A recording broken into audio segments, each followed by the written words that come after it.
बिस्मिल्लाहिर्रहमानिर्रहीम। Exercise number 12.1 का last question है, क्वेश्चन नंबर 4। इसकी स्टेटमेंट है कि A D and B C are two parallel chords of a circle. Prove that arc A B equals arc D C and arc A C equals arc D B. देखिए statement शायद आपको थोड़ी tough लगे, लेकिन ज़रा diagram की मदद से हम समझते हैं तो ये बड़ी ईजी है। ये आपके सामने आ गया एक सर्कल विद सेंटर ओ। कहा जा रहा है कि इसमें आपने जो है वो कॉर्ड्स बनानी है। एक कॉर्ड का नाम होगा ए डी और सेकंड कॉर्ड का नाम होगा बी सी। तो ये आपके सामने दो कॉर्ड्स बना दी हमने, ए डी और बी सी। अच्छा, इस लेक्चर को समझने के लिए ज़रूरी है कि इस चैप्टर के जो है प्रीवियस लेक्चर्स आपने देखे हों, कंसेप्ट्स आपके क्लियर हों, अदरवाइज ये लेक्चर आपको समझ में नहीं आएगा। सो बेटर है अगर आपने पहले वाले लेक्चर्स नहीं देखे उनको देखें पहले। तो ये हमने दो कॉर्ड्स हमने ड्रॉ कर दी, ए डी और बी सी। फिर आप स्टेटमेंट को पढ़ें, वो कहते हैं प्रूव करके दिखाएं। नंबर 1 पे जो आपके सामने है आर्क ए बी वो इक्वल होगी आर्क डी सी के। ये बात आपने प्रूव करके दिखानी। डायग्राम में आप देखें आर्क ए बी किधर है, ये यहां से लेके यहां तक है, ठीक है। इस आर्क को रेड कलर में जो हाईलाइट किया मैंने, इसको आपने इसके ऑपोजिट वाली आर्क डी सी इसके इक्वल आपने प्रूव करके दिखाना है। ओके, ये एक है, इस प्रूव का पार्ट 1 है। और पार्ट 2 में आपने ये काम करना है कि दूसरी आर्क ए सी को आर्क डी बी के इक्वल प्रूव करना है। इसको जरा मैं डिफरेंट कलर में दे देता हूँ, इसको मैं जो है वो ऑरेंज कलर में डाल देता हूँ।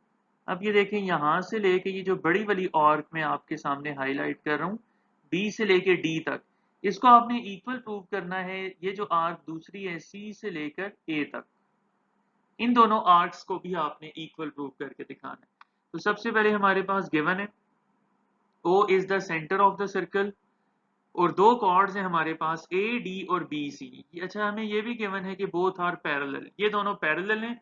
अब आप देखिए, आपने 9th क्लास में इतने थ्योरम्स पढ़ लिए हैं, आपने 10th क्लास में भी जो है सारे थ्योरम्स पढ़ लिए हैं, और ये चैप्टर 12 का आखिरी क्वेश्चन है। अब आपके माइंड में आइडिया आ जाना चाहिए कि जहाँ पे दो लाइंस पैरेलल हमें गिवन होती हैं, उस जगह पे हम काफी सारी बातें यूज कर सकते हैं। हम जो है वहां पे अल्टरनेट एंगल्स को भी डिस्कस करते हैं। वहां पर जो है हम वर्टिकली ऑपोजिट एंगल्स या वर्टिकल एंगल्स को भी हम डिस्कस करते हैं, करस्पॉन्डिंग एंगल्स वगैरह, ये सारी चीजें आती हैं और ये इस थ्योरम में यूज होने वाली हैं। टू प्रूव मैंने आपको बता दिया कि हमने दो इस क्वेश्चन के पार्ट हैं। हमने आर्क ए से लेके बी तक वाली आर्क को इक्वल प्रूव करना है उस आर्क के जो सी से लेके डी तक है, और इसी तरह ए से लेके सी तक वाली आर्क को प्रूव करना है इक्वल टू बी से लेके डी तक।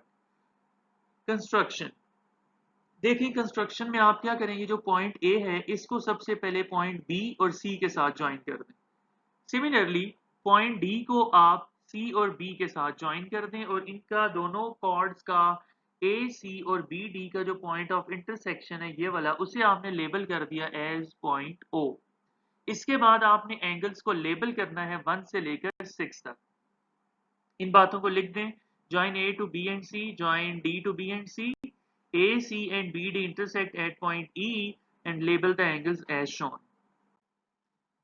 नेक्स्ट हमारे पास प्रूफ है। आप देखें, सबसे पहले हम लिखते हैं एंगल 1 इक्वल है एंगल 3 के। वाई? बिकॉज जैसे मैंने पहले कहा कि इस क्वेश्चन को, इस थ्योरम को समझने के लिए इस चैप्टर का प्रीवियस नॉलेज होना बड़ा इंपॉर्टेंट है, लाजमी है।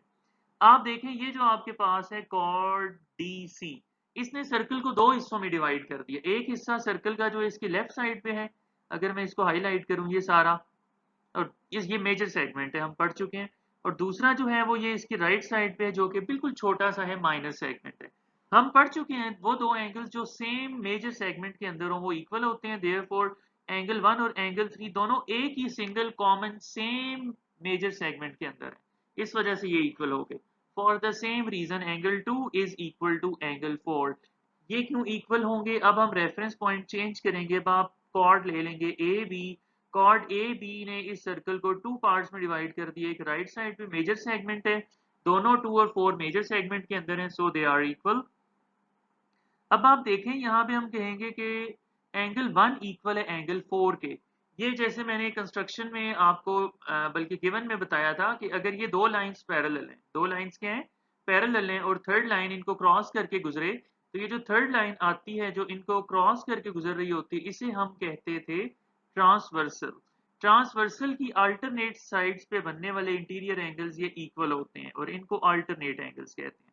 अब सिचुएशन इधर भी यही सेम सिचुएशन बन रही है। मैं जरा आपको रेड कलर से दिखाता हूँ। देखें, ये है आपके पास कॉर्ड AD और इसके नीचे ये है आपके पास कॉर्ड BC। ये दोनों हमें गिवन है कि ये पैरेलल हैं एक दूसरे के। आप जरा गौर करें, ये जो AC है वो इनका एक ट्रांसवर्सल है। AC का किरदार, उसका बिहेवियर, उसका रोल, कैरेक्टर यहाँ पे किस चीज का है? ट्रांसवर्सल का। तो ट्रांसवर्सल की ये जो इंटीरियर साइड पे अल्टरनेट एंगल्स बन रहे हैं ये इक्वल होंगे, हम पढ़ चुके हैं पहले कई बार। सो हमने लिखा है angle 1 is equal to angle 4। For the same reason angle 2 is equal to angle 3 is equal to angle 4। अब यहाँ जरा एंगल 1 एंगल 2 के इक्वल कैसे आया, ये थोड़ी सी कैलकुलेशन हम कर लेते हैं। आप देखें कि इक्वेशन नंबर 1 में आप देखें एंगल 3 की जगह मैं एंगल 4 लिख देता हूं, बिकॉज यहां से मुझे पता चला angle 3 is equal to angle 4। तो एंगल 1 किसके इक्वल आ गया? एंगल 4 के इक्वल आ गया। अब इक्वेशन नंबर 2 में आप देखें एंगल 4 तो एंगल 2 के इक्वल है, तो एंगल 4 की जगह मैं लिख सकता हूं एंगल 2। तो इस तरह एंगल 1 एंगल 2 के इक्वल आया, इसको हमने डायरेक्ट यहाँ पे लिख दिया। अब हमने दो ट्राइंगल्स की करस्पॉन्डेंस लेनी है। हम कहते हैं in correspondence between triangle AEB and DEC। आपकी अंडरस्टैंडिंग के लिए जरा इनको मैं डिफरेंट कलर्स के साथ हाईलाइट कर देता हूँ। ट्राइंगल AEB किधर है, जरा हमें देखने में जो है वो आसानी रहेगी। AEB, ये वाली ट्राइंगल, ठीक हो गया। इसको हम प्रूव करके दिखाएंगे ट्राइंगल DEC, इस वाली ट्राइंगल की। ओके, तो इनमें देखना है अब हमने कि क्या क्या कॉमन्स हैं। सबसे पहले AE जो है वो इक्वल है ED के। क्यों? क्योंकि एंगल 1 और एंगल 2 इक्वल है। आपने देखा था ये एंगल 1 और एंगल 2 इक्वल है। तो equal angles have equal opposite sides. Equal angles के सामने जो साइड्स होती हैं वो इक्वल होती हैं। Similarly angle 5 is equal to angle 6। ये जो एंगल है 5 ये इक्वल है इस एंगल 6 के, because they are vertically opposite angles. And BE is equal to EC for the same reason as before, because angle 3 is equal to angle 4। ठीक है, ये हम कर देख चुके हैं इक्वेशन नंबर 4 में। और equal angles have equal opposite sides. Angle 3 और 4 के सामने वाली जो साइड्स हैं वो भी एक दूसरे के इक्वल होंगी। तो ये हमारे पास ऐसे इस पोस्टुलेट की बदौलत दोनों ट्राइंगल्स इक्वल हुई। इक्वल ट्राइंगल्स की करस्पॉन्डिंग साइड्स भी इक्वल होती हैं। सो AB की जो करस्पॉन्डिंग साइड है वो DC है। So AB is equal to DC। अभी तक हमने क्या प्रूव किया, देखें मैं डायग्राम में हाईलाइट करके आपको दिखाता हूं। हमने प्रूव किया कि आपके पास ये जो लाइन है AB ये इक्वल है दूसरी करस्पॉन्डिंग साइड DC के। अब एक थ्योरम हम पढ़ चुके हैं कि equal chords have equal opposite arcs. यानी मैं आपको अलहदा से दिखा देता हूं। अगर ये एक सर्कल है, फॉर एग्जांपल इसमें ये दो कॉर्ड्स हैं जो लेंथ वाइज इक्वल है। मैं कहता हूं ये दोनों, ये भी 2 सेंटीमीटर है और ये भी 2 सेंटीमीटर है। तो अगर कॉर्ड्स इक्वल हो तो उनके सामने ये जो आर्क्स बनती हैं वो भी इक्वल होती हैं। तो ये वाली आर्क जो है जिसे मैंने थोड़ा हाईलाइट किया, ये अगर 3 सेंटीमीटर हुई तो ये यहां से लेके यहां तक जो आर्क होगी ये भी आपके पास 3 सेंटीमीटर होगी, बिकॉज इनके सामने वाली कॉर्ड्स इक्वल हैं। तो पता चला कॉर्ड्स इक्वल होने के बाद उनके सामने जो आर्क्स होती हैं, जो कोर्स होती हैं, वो भी इक्वल हो जाती हैं। तो इस वजह से हम लिख सकते हैं। अब आप जरा गौर करें, कॉर्ड AB के सामने ये वाली आर्क है और कॉर्ड DC के सामने ये वाली आर्क है। तो हम लिखते हैं दस AB is equal to CD। अब आप जरा देखें यहां पे हम कहते हैं कि similarly BC is equal to CB। अब आप जरा यहां गौर करें, हमने कहा कि AB को हम प्लस करवा देते हैं AC में। ठीक है, यहां से आप देखें ये जो लिखा हुआ है हमारे पास, एक सेकेंड, ये जो लिखा हुआ है इसको आप देखें BA plus AC। BA plus R की बात हो रही है, BA प्लस AC, यानी ये वाली आर्क प्लस ये वाली आर्क लिखा हुआ है। उसके बाद कहते हैं इक्वल है C D plus D B के, ये इक्वल है C D plus D B. अब आप देखिए मैंने हाईलाइट करके बताया, एक ही आर्क है हमारे पास डी से लेके सी तक, उसको दो डिफरेंट अंदाज में हमने लिखा, इसको मैनिपुलेशन कहते हैं, एक ही चीज को डिफरेंट अंदाज में देखना। जैसे कहीं पे लिखा हो 4, मैं इसको लिख दूं 2 + 2, या मैं इसको लिख दूं 3 + 1, कुछ भी कर दूं, है तो ये 4 ही। इसी तरह ये आर्क आपको मैंने डायग्राम पे हाईलाइट करके दिखा दिए, इक्वल है, हमने लिख दिया यहाँ पे। फिर हमने लिखा B A plus A C is equal to, आप देखें जरा अब हम कर क्या रहे हैं यहाँ पे, बेसिकली हमने इस सी डी की जगह पे ए बी डालना है। ये कहां से आएगा, इधर से आएगा ये, ठीक है। इस सी डी की जगह जब आप ए बी डालोगे तो ये चीज बन जाएगी, और यहां से अब आपके पास जो है वो D B, A B plus D B, diagram से देखें, A B plus D B किसके इक्वल है,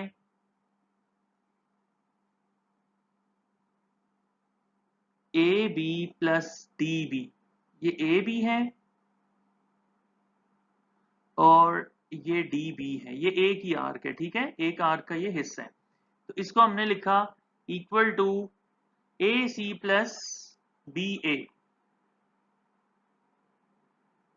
ये लास्ट लाइन जो है इसमें कुछ मुझे टाइपिंग का इशू लग रहा है, ये हम नेक्स्ट स्लाइड में जो है इसको मैं एक्सप्लेन कर देता हूँ, यहाँ पे इसको हम क्रॉस कर देते हैं। फिलहाल इस स्लाइड पे आपने यहाँ तक इसको देखना है, समझना है और कॉपी करना है, बाकी ये नेक्स्ट स्लाइड में हम देख लेते हैं।